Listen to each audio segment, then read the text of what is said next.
Grace be unto you and peace from God our Father and from the Lord Jesus Christ. I was glad when they said to me, let us go into the house of the Lord. And I'm Father Steve Summers, and this is Dot, my rescue puppy, who is a little bit afraid of my guitar this morning for some reason. Come here, Dot. Over here. Come up. Come up here. There you go. Good girl. And this is our brief daily message of hope. I hope and pray that you're in a good place today. I'm thinking of a song this morning that I learned as a young boy. It's a very popular song written in 1912 by a pharmacist, C. Austin Miles. Wrote it. He later became a publisher. It's a beautiful song called I Come to the Garden Alone.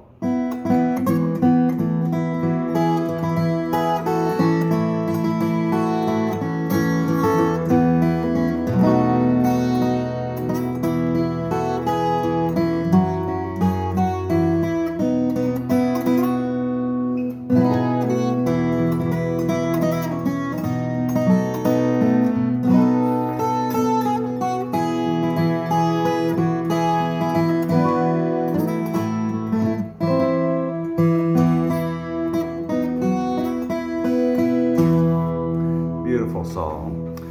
Based on John's Gospel, John 20, verse 4, where Jesus appears in the garden. And I've been thinking today about that and the appearances that our Lord had to his first followers and also his appearances to us. The Lord still appears to us. He comes to us in so many different ways that we can't even begin to fathom. He comes to us in nature. He comes to us through his creatures. He comes to us himself with his spirit. He sends people to us. He sends angels to us. He's constantly interacting with our lives when we're ready to listen and to look and to focus and pay attention. And then there's a point to that. You know, the Lord draws us ever closer to himself because he wants us to carry his light and his hope and his compassion into the world. We become apostles of his in the worlds we inhabit. And the worlds may be very small ones. We may just, the people we interact with may not be a large number, but we're still representing him. When we open our hearts to his love and his warmth and his compassion, he shows us ways that we can pass that on to others.